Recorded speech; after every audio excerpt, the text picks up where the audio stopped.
I'm your host, Annie Bowles, and this is News du Jour.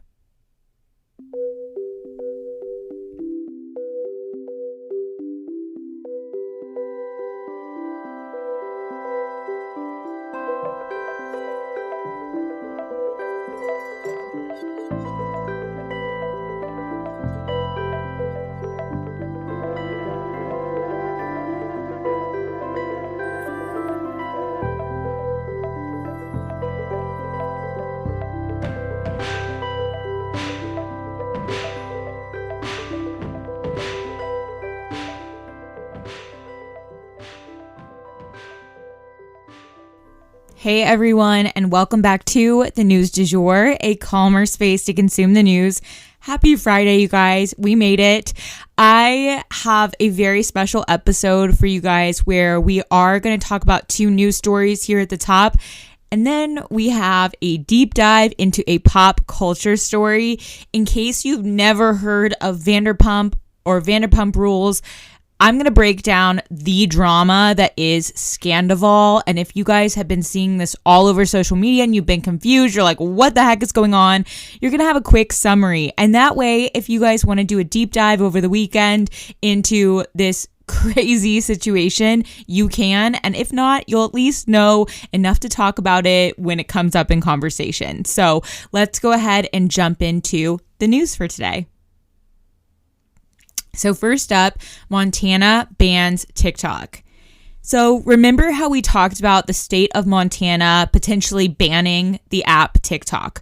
Well, it happened, you guys. And our biggest question mark was really about how this rule would be enforced. Let's say you're on a road trip and you cross into Montana. Will your TikTok app just like magically stop working or magically disappear off of your phone? How would they even do something like that? So let's get into the details about this ban and how it's going to work.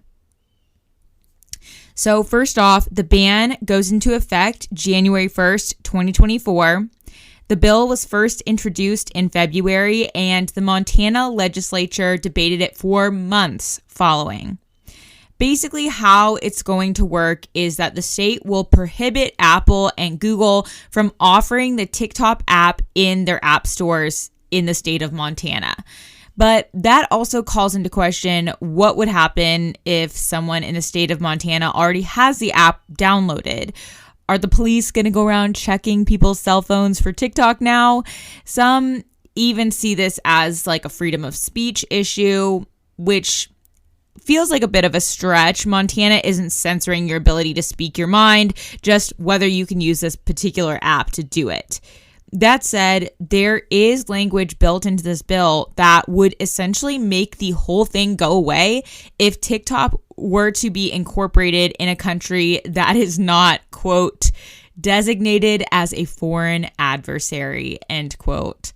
Ooh, yikes. So that wording to me is a little bit scary. I can't lie. Things are already really tense with China, but for a state legislature to designate them as a foreign adversary kind of feels like an escalation. Very intense language, to say the least.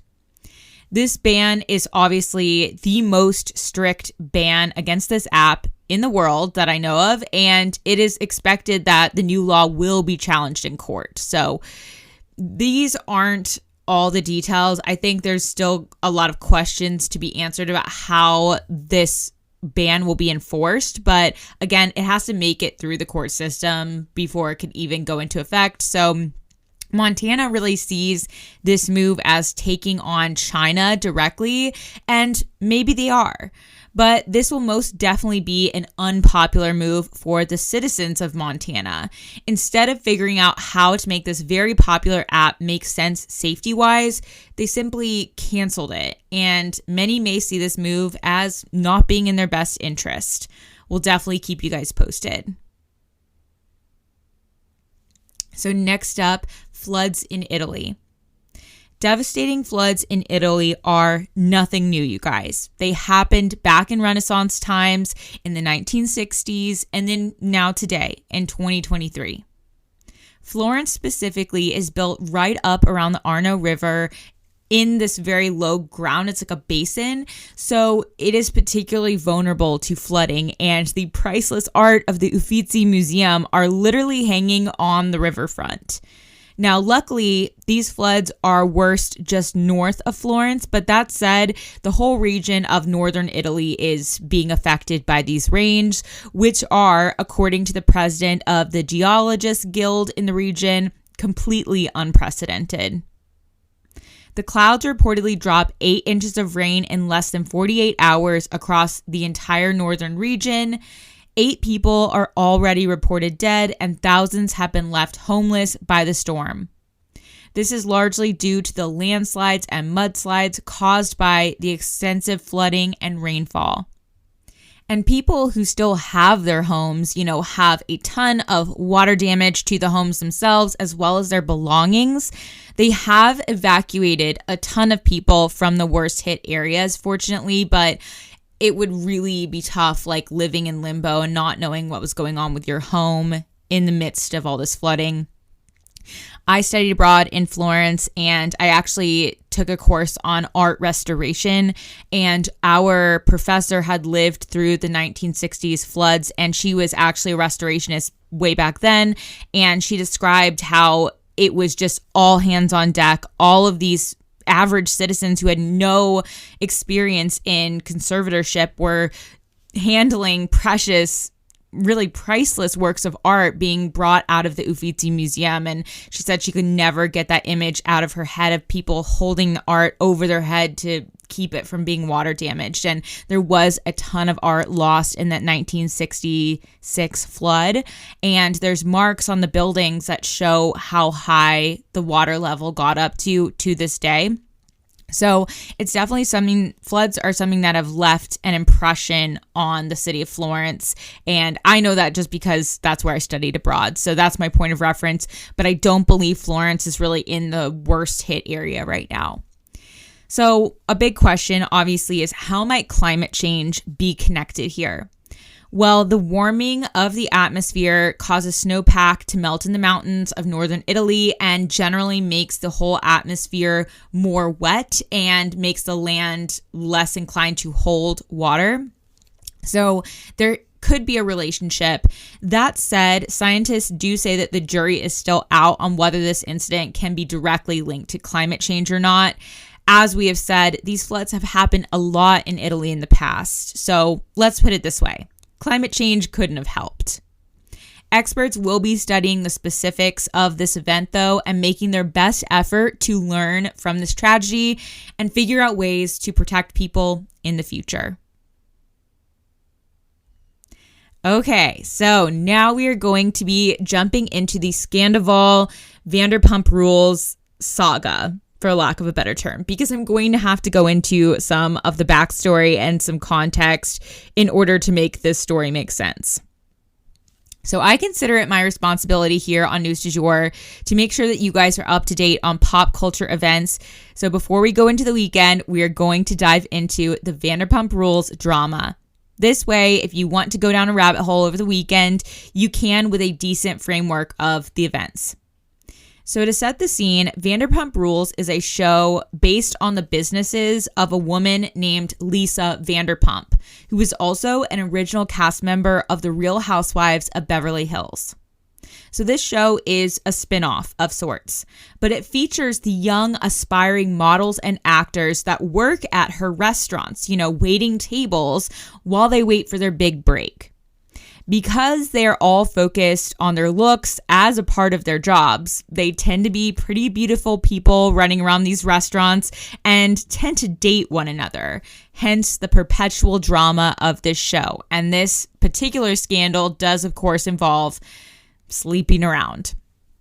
In the wake of the 2020 Black Lives Matter movement, several of the lead cast members were canceled off of the show due to abhorrent past behavior. And thus, the past couple seasons of this 10-season show have been kind of quiet. And that's, again, because a lot of the lead cast members were kicked off. But then, out of nowhere, the scandal of all scandals broke, and it's known as #Scandival. But I have to give you guys just a little more context before we dive into the specifics of Scandival. So hold tight. This is where it starts to get juicy. So back in the day of the original cast, there was a character named Kristen. And Kristen was dating a man-child named Tom Sandoval. The two eventually blew up in a huge cheating scandal, to say the least.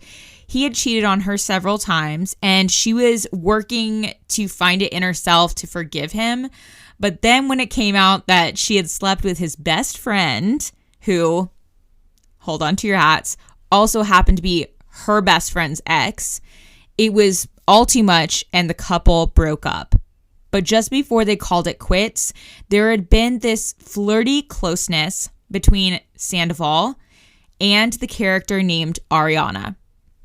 So Kristen repeatedly accused Sandoval of cheating with Ariana, but she could never prove it. They always insisted that they were just close friends, and what do you know? Right after Kristen and Sandoval are over, Sandoval and Ariana just happen to be dating.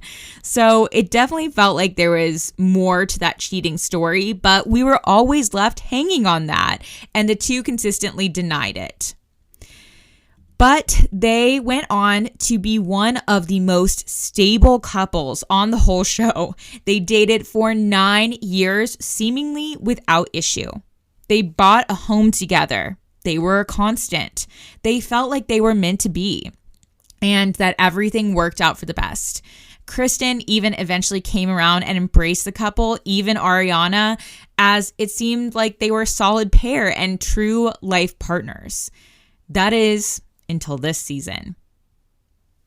So after 9 years together, it comes out that Sandoval had been sleeping with Raquel, one of Ariana's best friends.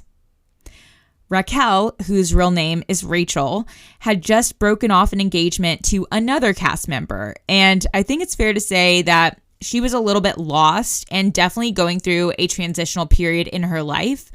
But she had repeatedly thrown herself at men who were either taken or desired by other women on the show. It had kind of become a theme with her.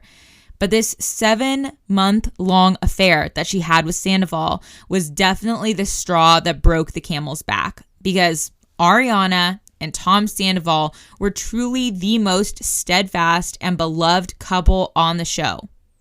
What's more, Sandoval's best friend is also named Tom, and it appears that he was in on this whole thing. He helped cover for Tom Sandoval by pretending to have a fling with Raquel while he was in the process of getting divorced. The two Toms were also opening a bar together, and on the season finale that just aired on Wednesday, it was revealed that the bar's ratings had tanked because of this scandal. Now everyone hates the two Toms for what they did to Ariana, and it's affecting their business. The Toms had sunk over $1 million collectively into this bar, and now it looks like they may not see that money back. And now many are touting Kristen as foreseeing this whole thing, because she had kind of left off on the show saying, "Good luck, you two. Good luck, Ariana. You get this guy who is the best liar I've ever known. You get to go to sleep every night wondering where he is. You get to, things like that." She had said, kind of signed off like that, and it kind of predicted what was to occur 9 years later. And now Tom Sandoval keeps insisting that he and Raquel were just good friends at first, and he could never have foreseen this, just like he used to say about Ariana to Kristen. Almost verbatim. People online have actually spliced up the footage of him talking about Ariana 9 years ago to him talking about Raquel today, and it is eerily similar. This revelation came about while they were wrapping up season 10, so they switched the cameras back on for a whole new season finale that breaks down the entire affair, how it came out, and shows verbal confrontations between Sandoval and Ariana, as well as other key cast members. Sandoval even slips up and calls Raquel Ariana at one point, which was so cringe.